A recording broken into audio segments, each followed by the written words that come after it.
Welcome to the Bandwidth Tapes. I'm Brad Williams. This episode features Third Coast Percussion, an ensemble whose work sits at the intersection of craftsmanship, experimentation, and deep musical partnership. Joining me on behalf of the group is Peter Martin, who offers a thoughtful look at how Third Coast builds its music, from the trust that forms their foundation to the curiosity that fuels their projects. We talk about the ensemble's origins, their approach to sound, and the long-term collaboration that makes their artistry so distinctive. It's a conversation that captures the heart of what Third Coast Percussion is all about. Here's my interview with Peter Martin.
Peter, welcome to the podcast. How are you?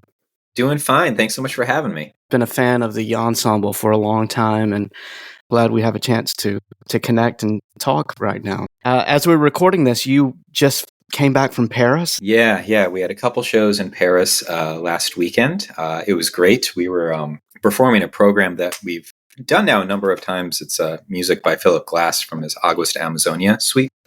There's a couple other Philip Glass's piece interspersed in there, but it was predominantly the August Amazonia suite. And we were doing it at a museum in Paris, and we were joined actually by a wonderful visual artist who was actually doing live painting while we were playing this music. So it was a treat. We don't. That's not something we do normally. Yeah. Yeah. Right. Yeah. So it's we oftentimes do get a chance to share the stage with different, artists, whether they be musicians or dancers or whomever. But I think this was the first time we ever shared it with a visual artist, a painter in this case. Oh, that's amazing. When you do a tour like that, especially an international tour, how does, and I would imagine the ensemble has quite an arsenal of equipment, especially for a piece like that. How does that work? Do you carry everything? Do you? I mean, it's not like I'm a bass player. I'm just thinking backline will be provided. It's no big deal, right? Yeah. So when we tour, and we do tour about we're on the road about 150 days a year, and we're all throughout the country and occasionally internationally as well. When we tour, all the large instruments like marimbas, vibraphones, drums, hardware. All that stuff is backlined, so provided by the presenter. But all of the other percussion instruments, the more unique sort of colors that we play, and this could be something like, all of our cymbals, for instance, we will definitely take with us. But other like small little things, whether it might be this like a tuned metal pipe or a desk bell or some weird type of funky gong or, all these other little colors. We definitely pack them all of ourselves. We also even pack all of the tables upon which we put all of these small, funky little instruments. We have these tray tables. We call them that are actually just tailgating tables that you can get from Walmart. But they fold up, and we kind of rig the bottom of them so that we can adjust the height. And they fold up nice and neatly so that they can fit in a checked bag. And when we go on tour, we will check anywhere between 8 and 12 of these large checked bags. We fly exclusively with United Airlines. We're based in Chicago, so that makes sense. And we fly so much that we have this crazy status with them that we can each check up to 3 bags weighing 70 pounds each.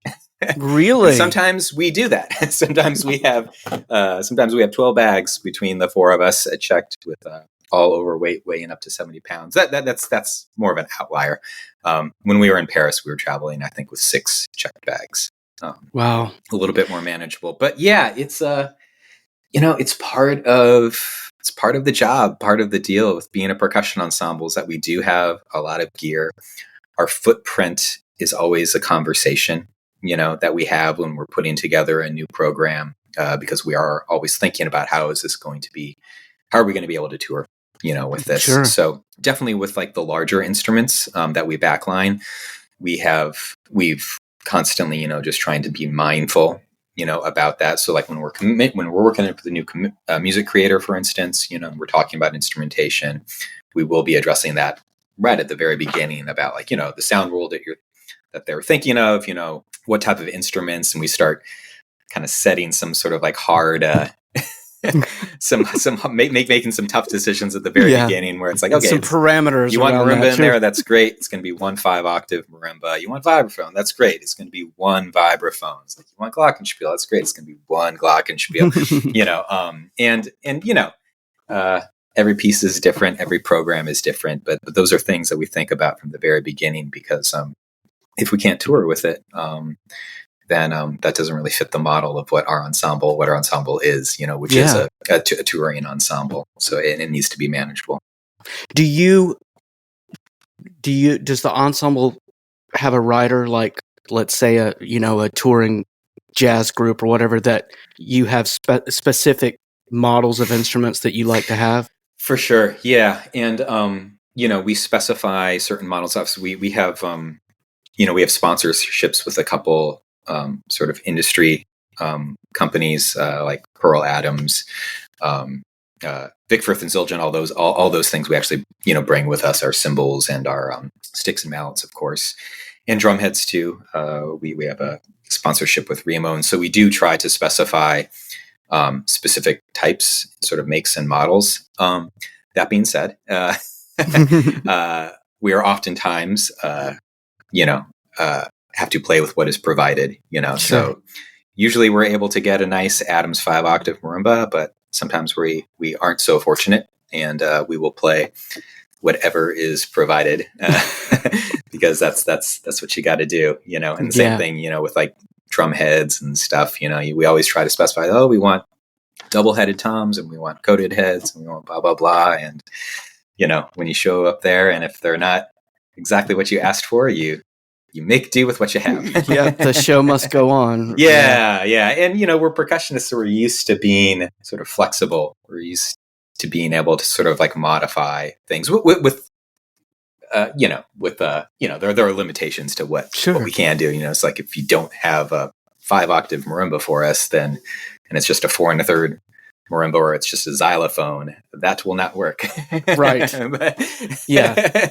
I spent many years as a percussionist and understand that, I think percussionists learn quickly the world around like instrument substitutions, but there's only there's some instruments that you can only do so much with it, right? You for sure. Yeah, there's some limits around it. Yeah. And you get used to dealing with having to deal with like different models or little idiosyncrasies within like the models of like the instruments that you're dealing with. Oftentimes we have to like sort of repair some instruments on the road. Just this gig last weekend, little stuff. And this isn't meant to say that the gear was awful. It wasn't. It was great. But little quirks like, oh gosh, these bars are kind of slapping together a little bit because the cross beams just have started to warp a little bit. So you learn little ways to like fix up the instruments so that, they'll sound their best, dealing with vibraphones, certainly, making sure the pedal isn't squeaky and all that other stuff, on the road. Gosh, we were in a country, we were in Montenegro, all places, a couple of weeks ago.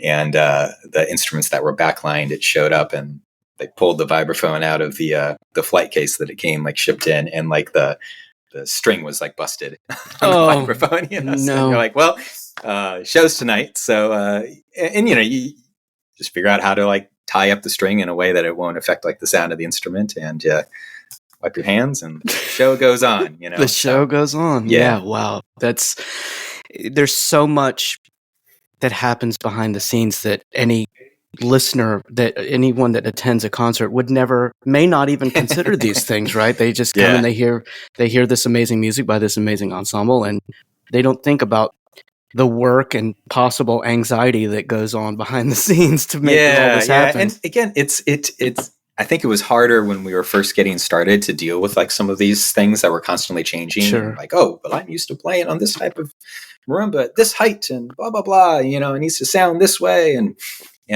you get more comfortable learning how to adapt to those situations.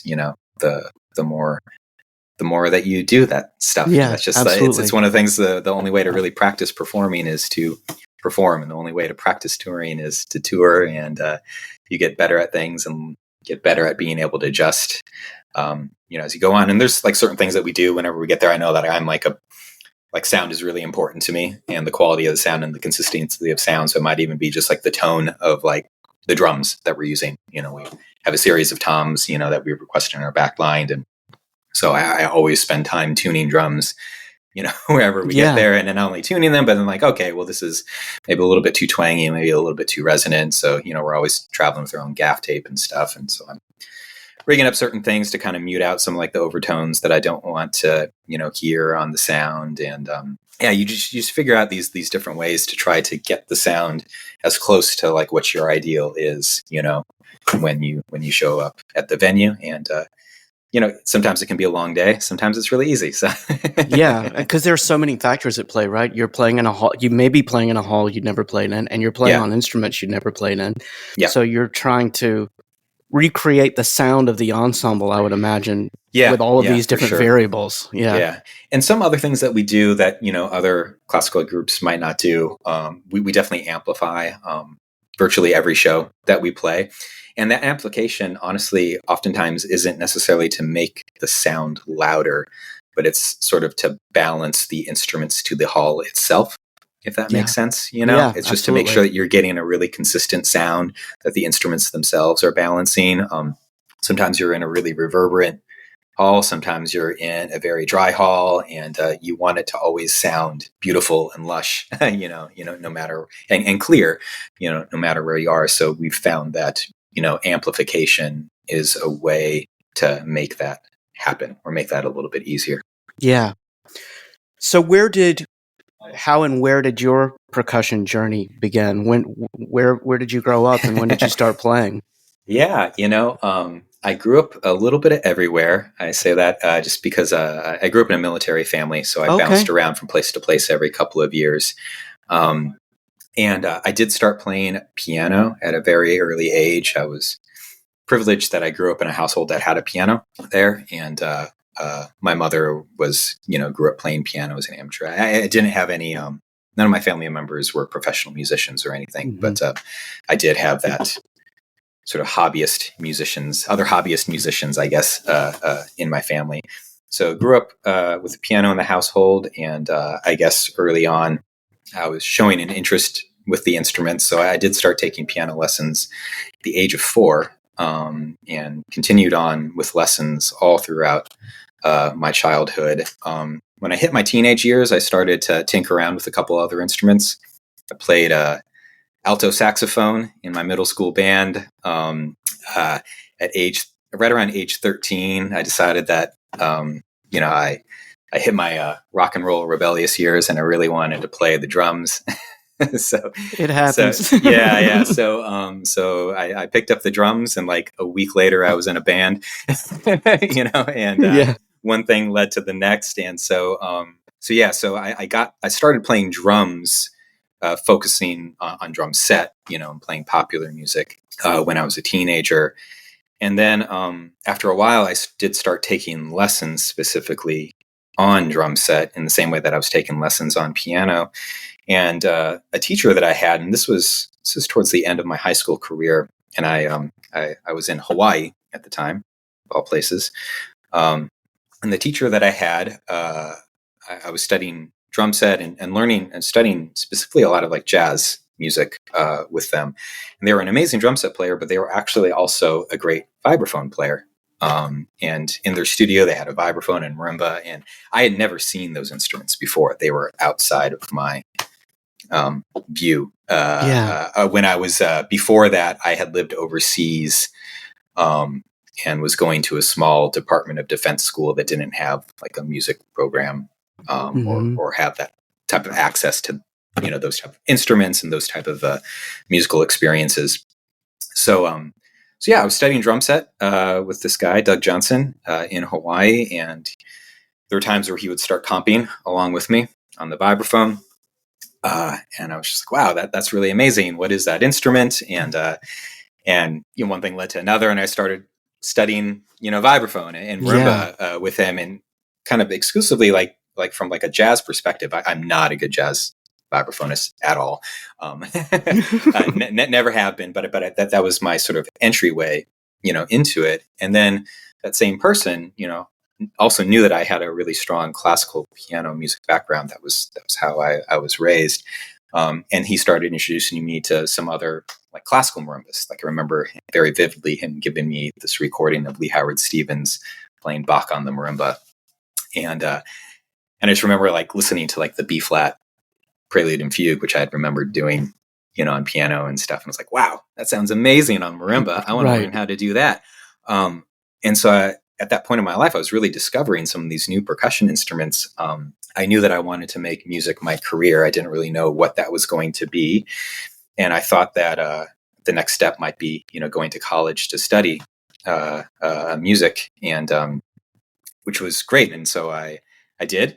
and as soon as I got to college, I realized that I knew absolutely nothing about, the world of percussion, that my worldview was just so small, musically. And really just my mind was just exploding with all like, the different instruments and the different genres and the different sort of possibilities and all the things that I wasn't familiar with. And it's been sort of a lifelong journey ever since, with percussion in particular, about, learning all the different instruments, different styles of music, and then always focusing most exclusively on classical music or within that, or within that genre. But yeah, it's a beautiful thing. I always say the beautiful thing about being a percussionist is that you're not defined by a single instrument. And so, if you're a clarinetist, you play the clarinet. If you're a pianist, you play the piano. Those are all great things.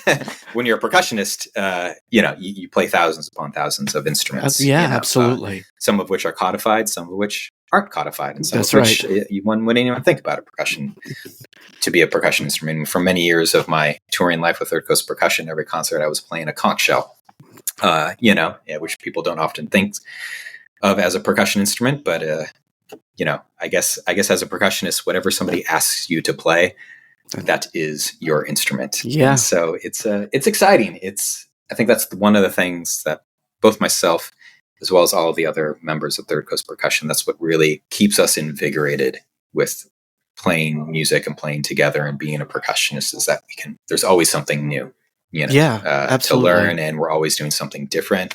People comment on that a lot at our concerts or after our concerts about how we're constantly moving around on stage from station to station. We don't have like the one person that he's the marimbist and this person only plays vibraphone, this person only plays drum set, and this person, we don't do that. We really enjoy playing everything. It's one of the loves that we have of percussion, and something we don't want to give up. And I would imagine it keeps it fresh for all the members to, and you're getting plenty of time behind all of the instruments, which is good, to stay up on your marimba playing or whatever. Yeah, absolutely. Yeah. In my research getting ready for today, I learned that you were at Northwestern with Brett Dietz and Yeah. William James. So Oh, Brett, wow. Brett Yeah. and William have been on the podcast. Oh, And sweet. Yeah. So I'm in St. Louis, and that's not my connection to William James because he's in the St. Louis Symphony. Yeah. But my son studied percussion at LSU with Brett. Oh, wonderful. Yeah. Brett is so great. Yeah. Brett was doing a doctorate while I was doing my master's at Northwestern. And gosh, he was such a great person, great hang, great teacher, great player, just all of the above. We've been down to LSU at least once. And I got to see his studio and everything. And he's great. And yeah, just a wonderful person. And it's so funny in this world of music, world of percussion, definitely, but in the world of music in general, it's the older you get, the more of these points of intersection that you find. It's incredible. Between people. Yeah. We have these friends or these acquaintances or these peers that we share in common. And Brett is fantastic. I remember I commissioned Brett a long time ago too. He wrote me a piece for solo marimba with percussion quartets. Gosh, this is crazy. These are now like deep cuts, bringing back all this nostalgia and all these memories. He's great. I really, really love all of Brett's music as a composer. That was also a wonderful composer. One of the very unique things I remember from when I was a student with him was that not only was this great percussionist, but he was also very, very active as a composer, and not just composing for percussion, although he does write substantially for percussion, but he was also writing wind ensemble music and all this other stuff. And just a really great person. Yeah. And Will's great. Will was an undergraduate while I was doing my master's, and always a super, super talented person, and just knew right off the bat that I don't know what you're going to do in your career, but you're going to be awesome at it.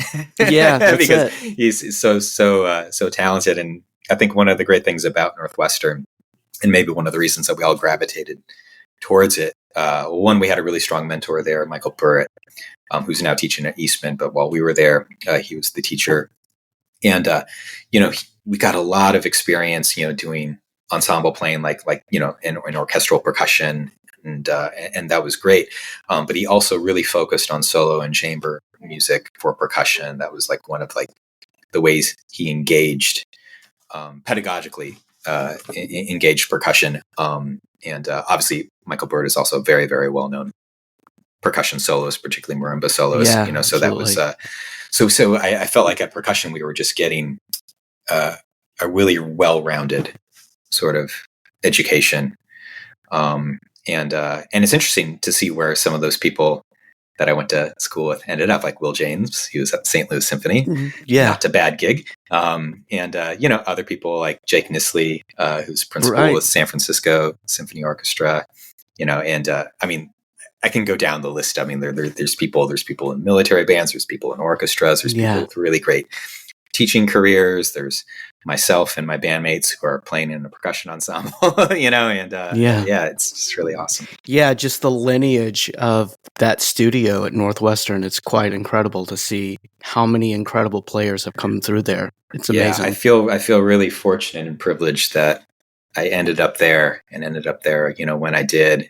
Because again, and I think people mentioned it to me at the time, and you're young, you don't really think about that stuff, but people say like, wow, these people are going to be your colleagues for life. And when you're young, you don't really think about that type of stuff, but it is 100% true. Just as you were just saying, I mean, you're exactly right. It's a much smaller, closer knit group than you realize, and the older you get, and the more experience you have, the more you realize it. It's incredible. Yeah. So when did you join the ensemble? Because the ensemble was already established, right? When you came in? Yeah. So the ensemble we're sort of officially celebrating our 20th anniversary right now. It started off, it was sort of an offshoot of the Civic Orchestra of Chicago. When I say that, David Skidmore and Robert Dillon, who are currently in the group, were playing in the Civic Orchestra at the same time that a couple other people, Jake Nisley, who I just mentioned, another guy named Anthony Calabrese. And through the Civic Orchestra of Chicago, they started to do some outreach activities, chamber music outreach activities. So they formed this percussion quartet to be able to go out into some of the Chicago public schools and some of the city colleges in Chicago and do a couple performances and presentations and stuff like that. That was back in 2005. And soon after that, they're like, oh, we should, try to do a concert, ourselves, just, outside of the context, of this. And so I think it was the summer of 2005 that they did the first ever Third Coast Percussion concert, self-presented show in Chicago. And then very soon after that, though, Jake Nisley left to go to grad school. Anthony Calabrese left, and then myself and another person, Clay Condon, came into the ensemble. So, and Clay and I were, it was myself, Clay, Rob, and Dave for a while up until 2013. And that's when Sean came in. And now it's been the four of us, Sean, myself, Rob, and Dave, ever since. And 2013 was also the year that basically we all quit our other gigs, other jobs, and it became a full-time group, which was always the dream from the very beginning. It took a while to do that, it took a little over 7 years for us to get to the point, from when we were just trying to figure out what Third Coast Percussion was, what repertoire were we playing, where were we going to play, who else was ever going to hire us to do anything, up until the point where there was so much activity with Third Coast that we had to make the choice of either doing less Third Coast Percussion because it was interfering with our other professional activities, or get rid of all the other professional activities and go all in on Third Coast Percussion. And again, it was always the dream for us to be able to be a full-time percussion ensemble. Absolutely. And, so it was an easy decision to make. At least it was easy for me. Yeah. What was your, as you were in college and working through that, did you know what you were planning to do? Were you going to go the orchestral route, the solo route? What were you wanting to do? Gosh, it changed from year to year. I think I mentioned to you that I started off as a drum set player. And I think when I first got to college, I was like, oh yeah, I'm going to study drum set. I'm just going to be a drum set player. Got to college and realized that I was not as good of a drum set player as I thought I was, and started naturally gravitating towards some of the instruments that actually had maybe a little bit more sharper of a skill set, a little bit more talented, keyboard percussion in general, just because I came from a really strong piano background. I sort of naturally had a knack and was able to devour a lot of repertoire pretty quickly. And that really led me to focus on solo marimba in the beginning of my training. That was always sort of my dreams. Like, oh, I want to study solo marimba. And I went and studied with Lee Howard Stevens at his summer seminar.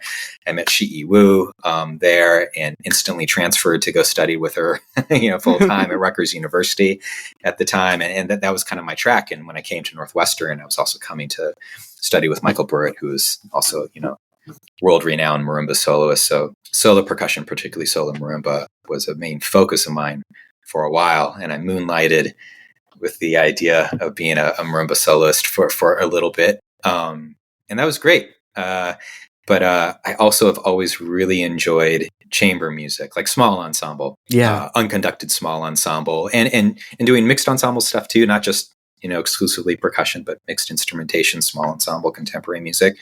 I have always been, really excited about and really enjoyed doing that, and been involved with some other upstart professional groups in Chicago and elsewhere, doing contemporary music, just mixed instrumentation, contemporary music. But yeah, there's something about percussion ensemble that just the repertoire just always really got me excited.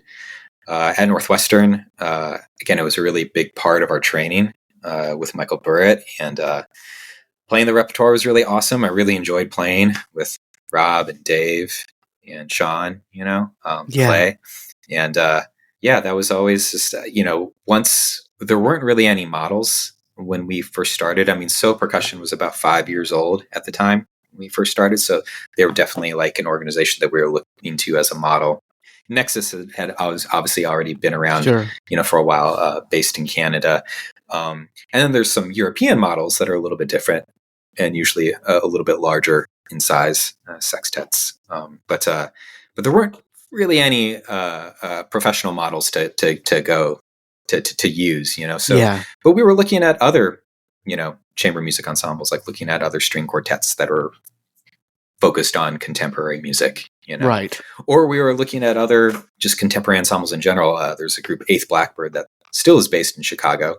That at the time they were really kind of our big brothers and sisters. They were doing sort of exactly what we wanted to do in the musical world, Yeah. being very successful at it, and were their own. They were like a full-time group. They were making it happen. They were artist run, so we went to them for a lot of advice.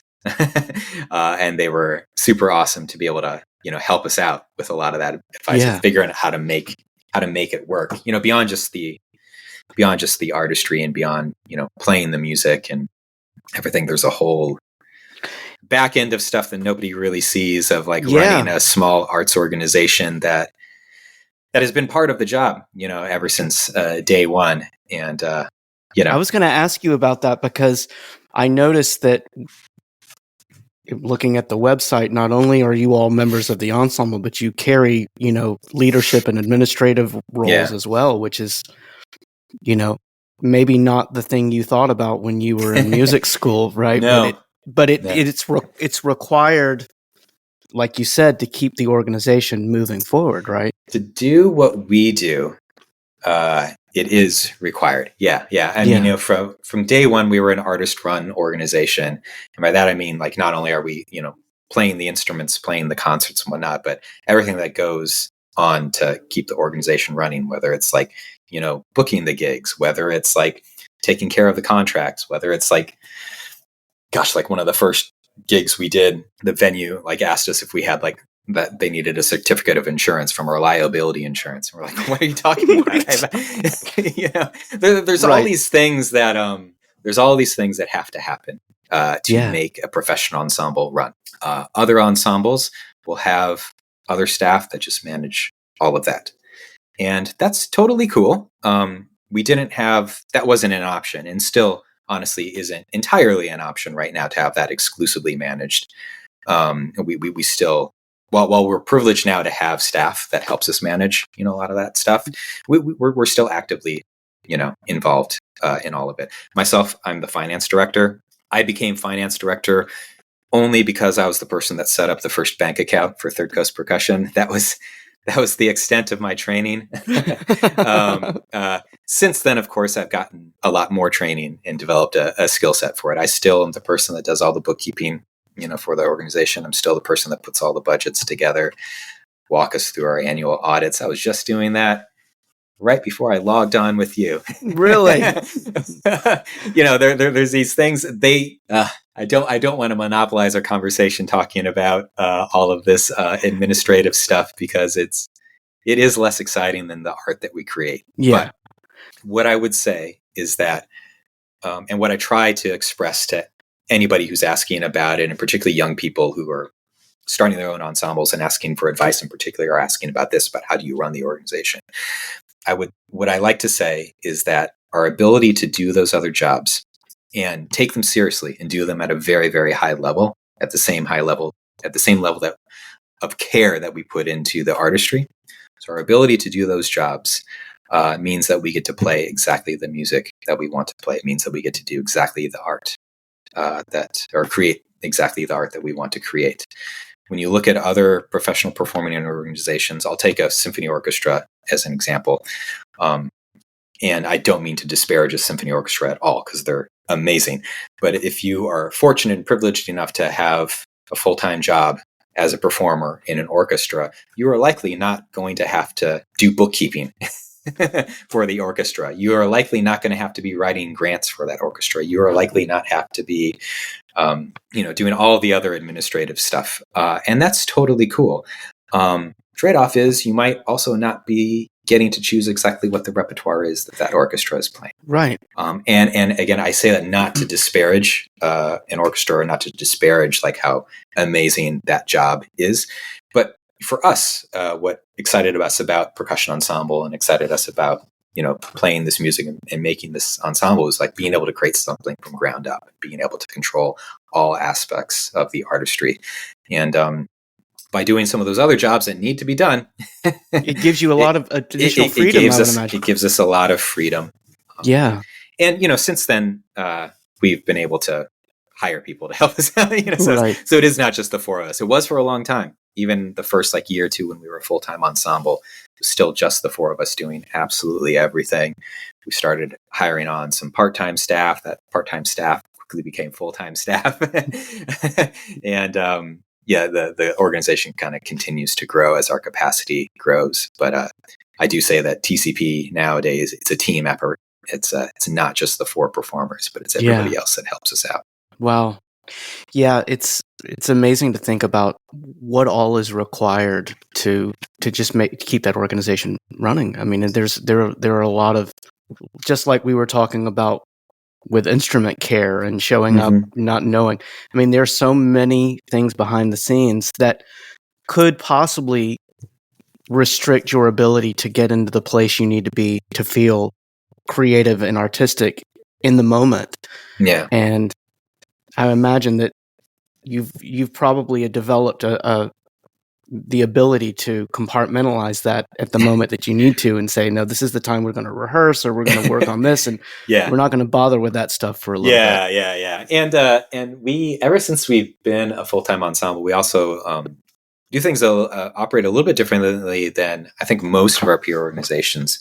In that, when I say we're a full-time ensemble, this is our full-time job, and it's the only job that we have. It's the only job that we actually have the time to do, because touring is our bread and butter, and we could be on tour at basically any time of the year.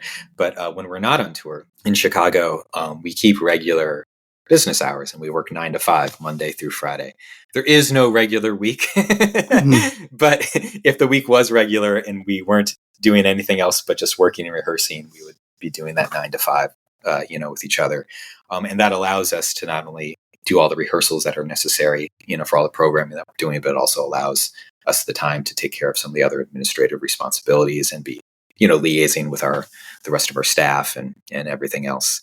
And it also allows us the benefit of knowing that after 5 p.m. I can have a life and see my family and see that work-life balance is so important. Yeah. Take care of all the other non professional stuff. Right. I think the first time I heard the ensemble was the Steve Reich album that you all did, and also gave you a Grammy win, right?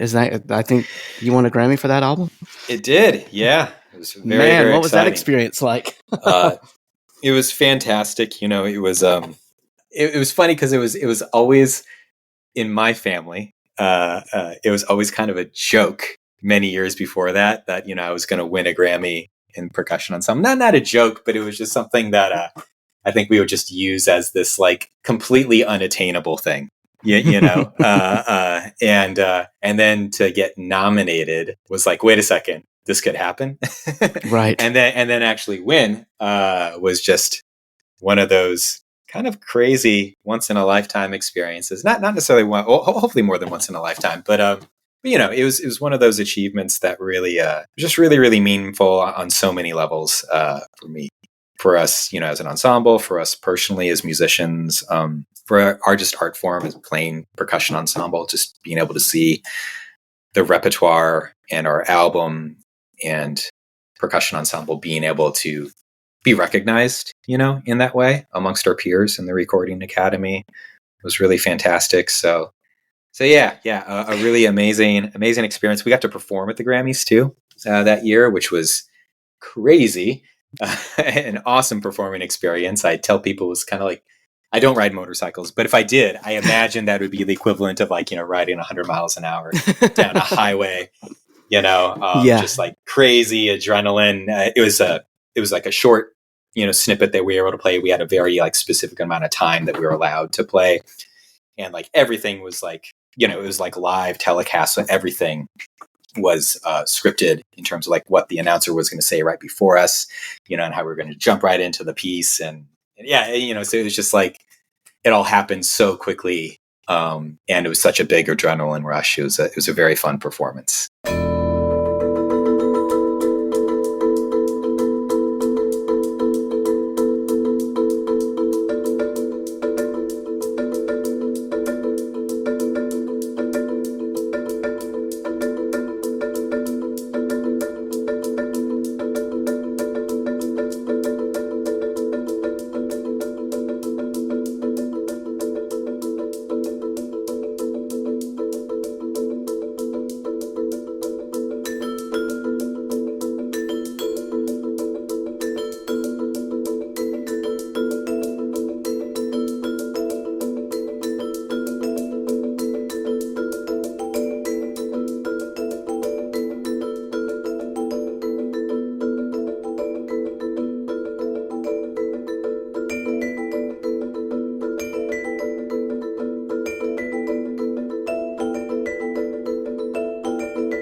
I've listened to Steve Reich's music as long as I can remember, and always been such a fan. And I was just so impressed with how you interpreted those pieces, and they sound so good on that recording. So thank you so much. Yeah, I mean, that repertoire, we like to joke that, we cut our teeth as an ensemble, like playing the music of Steve Reich. That's just one of the composers, and that's like the repertoire that is just part. It's like, it's kind of like our Beethoven or our Mozart, I mean, this is just, and, so we've been playing that repertoire for a long time. We knew we wanted to put our stamp on it as artists, as an ensemble. And, the album was like released, and it also like kind of coincided with a major birthday milestone for like the composer too. So kind of a bunch of things were kind of like coming into focus at the same time that really made us want to like focus a lot of energy, into that Reich album, and make it specifically just a Steve Reich album rather than a mixed repertoire album or something like that. It was wonderful. We had an amazing producer, Jesse Lewis. It was the first time, honestly, that we worked with a producer of that caliber. All of our albums before then, we had a great team that we were working with, a great team of engineers and such, and we had some session producers that would come in, but this was the first time that we had somebody that was thinking of like the big picture of the album, and it just changed the vibe of the recording session as well. How I think we became less concerned about the details of what we were playing. When I say like details, like little notes, like here and there or whatnot. And Jesse was so much better at getting us sort of like out of our heads like that, and really just focusing on playing the music in the way that we play it. And then, it was his job to make sure that we were comfortable and we got the good takes, and this would be our recording sessions before then. It was really us sort of producing the album. So I think we were always so self-critical, like every sort of second of the recording session, that I think not to say that our previous recordings were bad. It was just it was a more tedious experience, and I think there was something about that experience with Jesse on that Steve Reich album for the first time, and I think it shows on the recording, the quality of the recording and our performance. Yeah, and absolutely. And approaching that repertoire too, where, as I mentioned, this is what we cut our teeth on. It's not just us, like all percussionists, all percussion ensembles. This is our repertoire. This is our canon. And we came into it knowing full well that we did want to put our unique stamp on it. So like the whole idea of interpretation was something that was very much discussed, from the very beginning. As an ensemble, both individually and collectively, dynamic phrasing is just a big part of our sound. It's part of like every single conversation that we have of like, what else are we going to bring to this music besides what the notes are that are on the page? Are we just going to play the ink? And the answer is always no. For Third Coast Percussion, we always want to have our voice sort of come through. And with the Reich repertoire, a lot of that was, kind of looking at it and thinking about, how could we phrase some of the stuff dynamically to make it a little bit different than some of the other pre-record or the other recordings of that repertoire that are out there, because there are so many of them, already out there. And it was great. And we got really, really deep into it. We were fortunate. We even brought in some people just to get some of their advice. Like we brought Russell Hartenberger, oh wow, an original member of the Steve Reich musicians, who had basically played all of that repertoire and sometimes like did the world premieres of it, first recordings of it. But we're like, if there's anybody that we should be bringing in to like, as we're making some of these decisions that are in some cases, are very different than what had been done in the past on recordings, So we brought in Russ, went through all the repertoire with him. He was so into everything that we were doing. He was such a great voice to have in the room, a really great mentor on a lot of that repertoire. And I think that also gave us also a little bit more validation, on some like the decisions that we were making on some of the interpretations, as you were mentioning. And, and so when we finally got down to record it, we were feeling really great with the repertoire, had lived with it for such a long time, had really, really thought about how we wanted to record it, not just how we wanted to perform it, but how we wanted to record it, how we wanted to capture it. So all these things kind of came together and produced a really, really awesome album that we're really proud of. And just fortunate that our peers in the Recording Academy also really, enjoyed it, and fortunate enough to win a Grammy. It's awesome. Incredible. Yeah. And six, is it 6 nominations as well as the 1 win? Is that correct? It's a total of 7 nominations and 1 win. And 1 win. Yeah. Amazing. Yeah. Thank you. Yeah. It is totally a surprise every time it happens. Definitely not expecting it, but also obviously I'm always really, really proud of all the recordings that we have done, all of them, and, everything we've done since, our Steve Reich album. I always say, like, my favorite album is the last album that we released. And I'm not just brushing it aside. I really do. We put so much energy and put so much care into all of our albums. Well, and I would say that, this beautiful parallel that happened in that the ensemble was started as a way to maybe expose people who didn't know about percussion to this beautiful art form. Mm-hmm. And as a result, these Grammy nominations are probably exposing the world to percussion even more. For sure. Yeah. How wonderful is that? We're at such an amazing point, in our music where, like, and it's not just us, you have other ensembles like So Percussion and Sandbox Percussion that are also being recognized by the Recording Academy. And that's just the Recording Academy, that's just sort of like one indicator. But I am always just so overwhelmed and excited when we'll be at a show with a presenter, and not only are they bringing in us, so like one percussion ensemble a season, but I'll see like another percussion ensemble like listed on their season. I remember we were like we were playing with Albany Symphony last spring, doing a concerto with them. And then we found out that Sandbox Percussion was going to be there like 3 weeks later, doing a completely different concerto with them.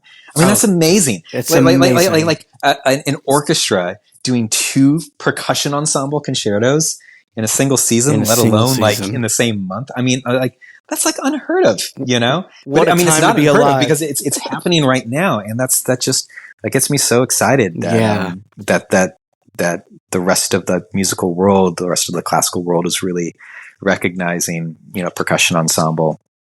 Yeah.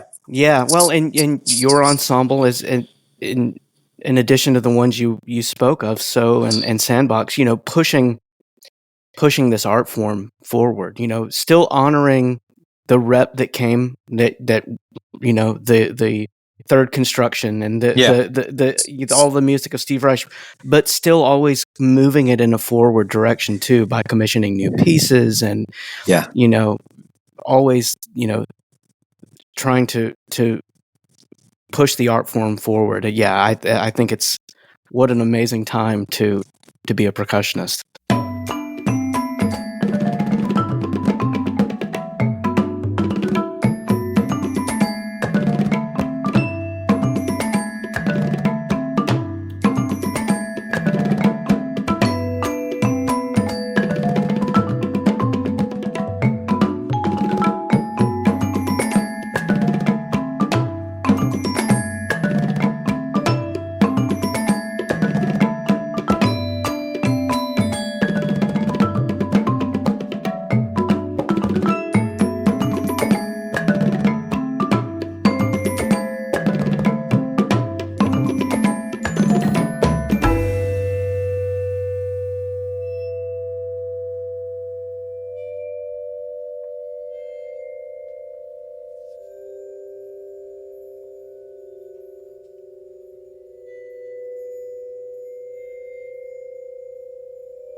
I know that the ensemble released 2 albums, Yeah. right? So guilty as charged. and Yeah. did you what is the timeline of recording those 2 albums? It was last season was crazy. Last season, well, one we were celebrating. We're currently celebrating our 20th anniversary, and last season was kind of like the opening of that celebration. Yeah. Because we started in 2005. It's now 2025. And as part of like recognizing our 20th anniversary as an ensemble, 20 years of making music together, we had a bunch of different commissioning projects in the works.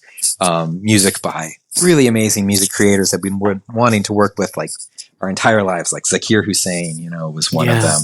But then a slew of other people too. Tigran Hamasyan, who's a musical hero of mine, that agreed to write us a piece, for our 20th anniversary. We also were working with an amazing choreographer, Twyla Tharp, who was setting our music of Aguas de Amazonia by Philip Glass. She was setting it to movement.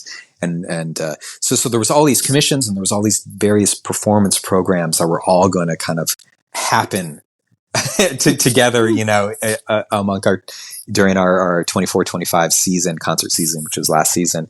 And we wanted to make sure that we had albums that represented those different touring programs, which is something that we try to do. It's hard to do because you always got to think like a year or two out of what you're going to be touring. So you can make sure you get it recorded, right. in advance of that touring. So, and in some cases it means like we have to do quicker than usual turnaround. That was the case with the Aguas de Amazonia album. We actually recorded it in the summer of 2024 and released it, just 4 or 5 months later. And that was we recorded it in Chicago, at Electrical Audio, this really amazing studio, very close to where our rehearsal studio is. And the other album, Standard Stoppages, we recorded at Narwhal Studios, and that was actually recorded over a couple different separate recording sessions because we were doing a lot of different repertoire with different guest artists. Zakir Hussain was one of those people. Anyway, I feel like I'm rambling a little bit, but all this is to say that a lot of work and effort went into both of these albums, and because of the nature of our touring programming, they really needed to be released in the same season. Sure. Because, for instance, for like the Twyla touring, we were doing such a saturated amount of touring on the West Coast, Midwest, and East Coast during just the spring of 2025. And now we're not touring that program at all. So it wouldn't have made any sense to wait or sit on that album until after all the touring was done. So it just meant that, we released a couple full-length albums just a couple months apart. Amazing. But it's really great. Gosh, we just love that repertoire. We love all the repertoire so much. And some of that repertoire, like the Aguas de Amazonia stuff we have played, in the past, and some of it was brand spanking new, like the Zakir Hussain piece, the new Tigran Hamasyan piece. And it's all great. And we're just so excited to get it out there in the world. And we're continuing to tour in a lot of that repertoire now. Yeah. And I know we lost Zakir.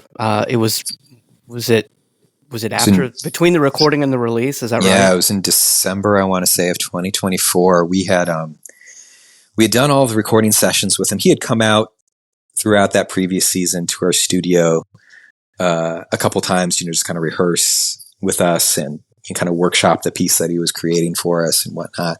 And then we went into the recording session, and there was not only where we did like the tracking session, but then we had the subsequent editing session.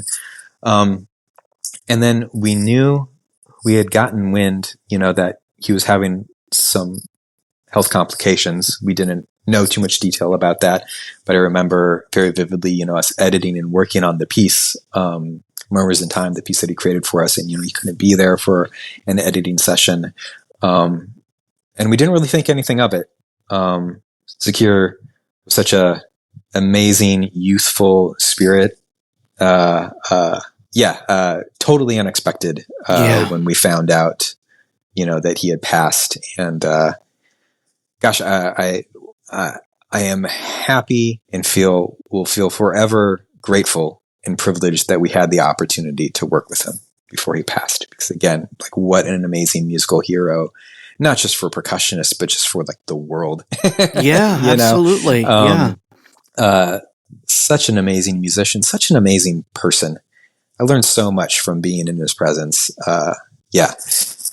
Super awesome. My only regret is that we never got to perform on stage with him. Yeah. But we were fortunate enough that we were able to bring in one of his disciples, one of his pupils, Solar Nader, to help do the premiere performances of that piece with us. And that was in the spring of 2025. And we're actually just about to go on the road with him again to do it a couple more times in a couple weeks here. So I'm excited that the piece does get to have a life, after his passing. I am excited that the piece is sort of documented, in recording, with Sakir actually playing, on that album. And I hope anybody and everybody who's listening to this does, take a couple moments to go check out Murmurs in Time on our Standard Stoppages album, because it's just a great piece of repertoire. There's nothing like it. It totally pushed me in completely different musical ways that I never thought I would be pushed, before. Pushed all of us, our entire ensemble, in ways that made us uncomfortable at times, was really satisfying, was like, it was all the things that, come out of collaborating with somebody that's working in and outside of your genre, Yeah, absolutely. And working with somebody who's so comfortable working with people outside of their genre. And Zakir Hussain is one of those people that was able to straddle so many different musical genres, as a performer. Gosh, I could go on and on about our experience with Sakir, but that was a really special one. Absolutely. Yeah, really grateful for that. Yeah. Yeah, and I'm sure it was one of those things where you're like, boy, I thought I knew a lot about rhythm, and now... Oh, gosh, yeah. Yeah. What a master, right? He was a master. It's like impossible to describe. And you just being in his presence, it was just amazing. And then, just listening to play, him watching him play, him just sort of like casually fiddling around on his instrument, and he would just sort of transcend anything. Amazing. Just gosh, what a master. And again, not only just an amazing musician, but just really just a wonderful, wonderful human being.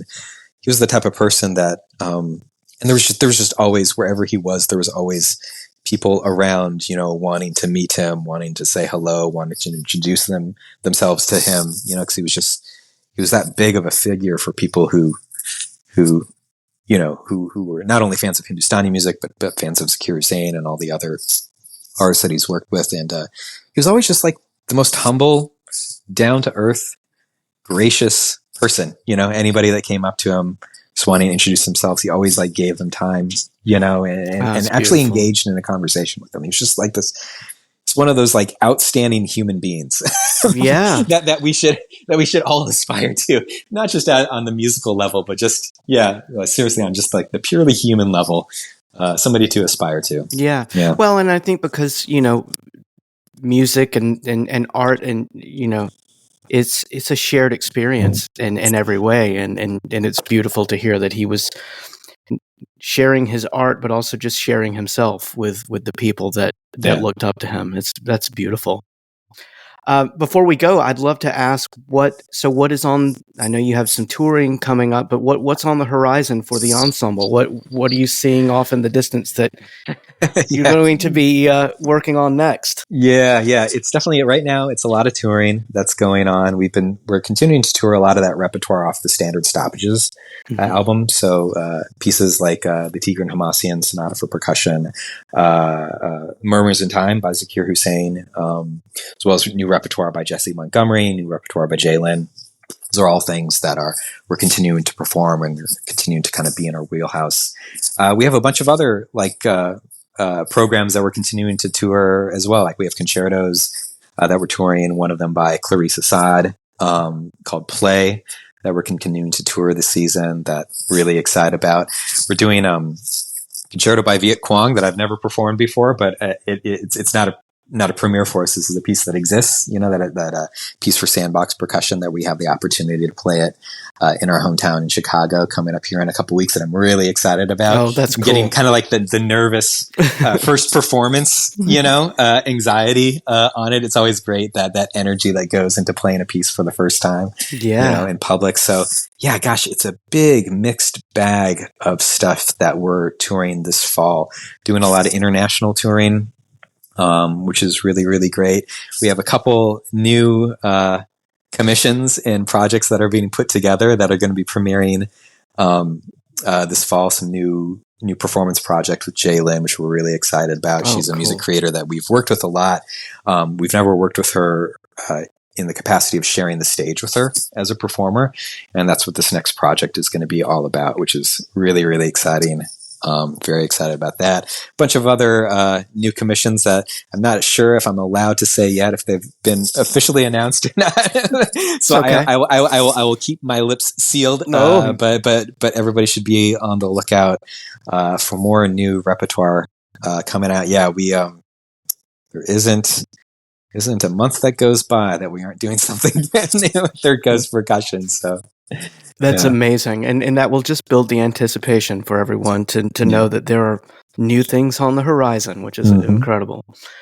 Well, Peter, I've had such a good time talking with you, and I just applaud you and the other members of the ensemble for what you do and how you do it, and just for, making percussion music more accessible for the rest of the world, which I think is such a beautiful thing, and I thank you for that.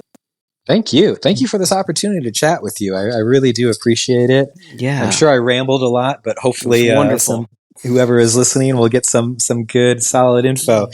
Absolutely. No, it was wonderful, and I enjoyed, and I know my listeners will enjoy getting to just learn more about the inside baseball of a percussion ensemble. I mean, there are so many pieces of the puzzle to make all of this happen, and yeah, you all just do it. You do it at such a high level. So yeah, kudos to you all. Thank you, Brett. Thank you so much. Absolutely. Best of luck, and thanks for being here today. Thank you. And that brings us to the end of today's episode featuring Third Coast Percussion, represented by the wonderful Peter Martin. If you enjoyed this deep dive, make sure to like, subscribe, and pass the show along to someone who might enjoy it. Thanks for listening to the Bandwidth Tapes.